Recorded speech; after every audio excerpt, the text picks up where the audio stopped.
खुशियां बांटिए, अफवाहें नहीं। दोस्तों, इस आर्टिकल को शुरू करने से पहले बचपन की एक पुरानी कहानी पर लौटते हैं। आसमान गिरा। जंगल में सभी जंगली जानवर बहुत प्यार से रहते थे। वे सारे सुख दुख एक दूसरे के साथ बांटते थे। एक दिन मोनू नाम का एक खरगोश नारियल के पेड़ के नीचे आराम कर रहा था। जैसे ही उसने झपकी ली, दो बड़े से नारियल के फल उसके सिर के ठीक ऊपर गिर पड़े। मोनू फौरन उठ खड़ा हुआ। उसे ऐसा लगा जैसे धरती फटने वाली हो, आसमान गिर रहा हो। वो वहां से भागता हुआ जोर जोर से चिल्लाने लगा, भागो भागो, धरती फट रही है, आसमान गिर रहा है। वो ऐसा चिल्लाता हुआ वहां से जंगल की तरफ आगे बढ़ने लगा। उसके दूसरे खरगोश साथियों ने ये खबर सुनी और बिना किसी जांच पड़ताल के वे सब भी मोनू के साथ चिल्लाते हुए जंगल में आगे बढ़ते चले गए। अब अन्य जानवर, जिनमें हिरन, भालू, शेर, जिराफ सभी शामिल थे, मोनू के साथ भागो भागो, धरती फट रही है, आसमान गिर रहा है, चिल्लाते हुए आगे बढ़ रहे थे।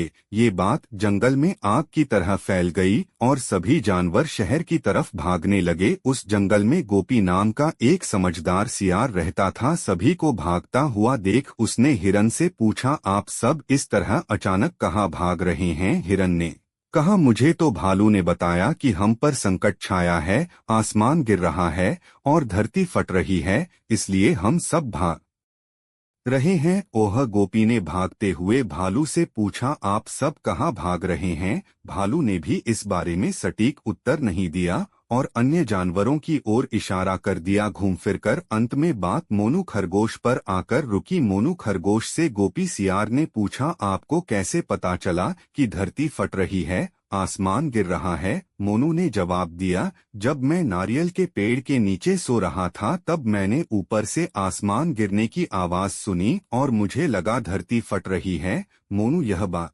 सुनते ही समझ गया कि आखिर माजरा क्या है। वो सभी जानवरों को लेकर उस नारियल के पेड़ के नीचे जा पहुंचा। पेड़ के नीचे नारियल के फल गिरे हुए थे। गोपी ने मोनू के साथ सभी जानवर को समझाते हुए कहा कि कोई आसमान नहीं गिर रहा, कोई धरती नहीं फट रही। नारियल गिरने पर मोनू डर गया। उसे लगा कि आसमान गिर रहा है और नारियल गिरने की आवाज उसके कानों में ऐसी पड़ी कि उसे लगने लगा धरती फटने वाली है। बिना किसी पुष्टि के वह अनजाने में डरता हुआ आप सबको साथ में लेकर भागने लगा। जब सब जानवरों ने यह बात सुनी तो सब ठहाका मारकर मोनू पर और खुद पर हंसने लगे। सभी को अपनी गलती का एहसास हो रहा था। सबने गोपी सियार का धन्यवाद किया और अपने अपने काम में लग गए। सफलता के मार्ग पर चलने के लिए 6 सबक। दोस्तों, इस कहानी की तरह ही हम सब भी अफवाहों से घिरे पड़े हैं। आज सोशल मीडिया का जमाना है। हर किसी के फोन में व्हाट्सएप, फेसबुक, ट्विटर जैसे ऐप इंस्टॉल्ड हैं। हमारे फोन पर कोई संदेश आता है, हम बिना उस संदेश की पुष्टि किए उसे आगे फॉरवर्ड कर देते हैं, उसे दूसरे लोगों के साथ साझा करते हैं, बिना यह सोचे कि एक गलत मैसेज से या बिना पुष्टि किया गया एक गलत संदेश हमारे देश में दंगे करवा सकता है, लोगों को एक दूसरे के खिलाफ भड़का सकता है, एक दूसरे के प्रति नफरत पैदा कर सकता है। हमारे द्वारा शेयर किए गए एक गलत मैसेज से या अफवाह को साझा करने से सब तरफ पैनिक सिचुएशन क्रिएट हो सकता है। इसलिए ज्यादा से ज्यादा सब तरफ खुशियां बांटिए, अफवाहों से दूर रहिए। आज हमारे पास डिजिटल शक्ति है, हम इसका कैसे इस्तेमाल करते हैं और क्या क्या कर सकते हैं आप जानते ही होंगे, लेकिन इसका गलत तरीके से इस्तेमाल करना, गलत जानकारी लोगों तक पहुंचाना, बिना संदेशों की सही पुष्टि के उसे आगे फॉरवर्ड करना बहुत हद तक नुकसानदेह हो सकता है।